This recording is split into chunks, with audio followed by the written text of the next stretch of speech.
बढ़कर है दुनिया में एक ही नाम।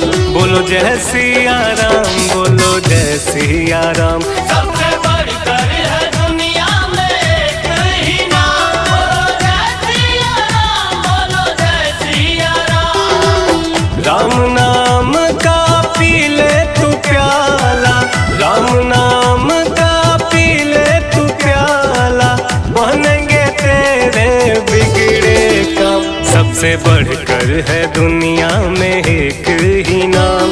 बोलो जय सिया राम, बोलो जय सिया राम। सबसे बढ़कर है दुनिया में एक ही नाम। बोलो जय सिया राम, बोलो जय सिया राम।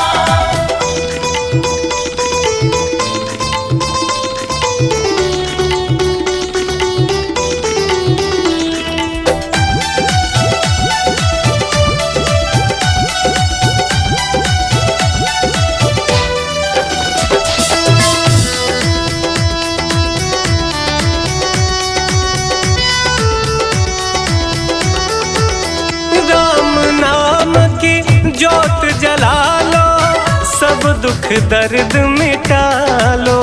हो जाओ प्रभु राम के तुम, दिल में उनको बसा लो।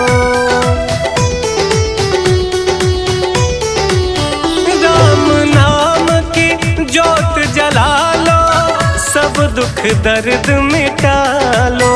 हो जाओ प्रभु राम के तुम, दिल में उनको बसा लो।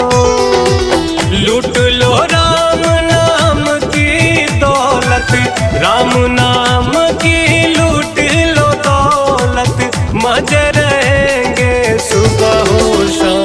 सबका एक ही नारा है, एक ही नाम। बोलो जय सिया राम, बोलो जय सिया राम।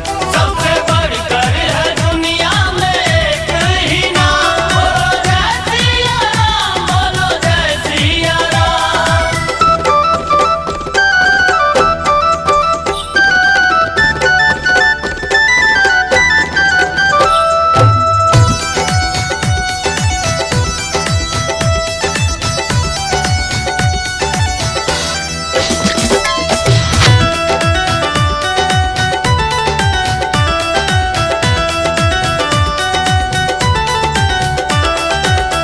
नाम सुमिर के भक्त शिरोमणि, बन बजरंगी बाला।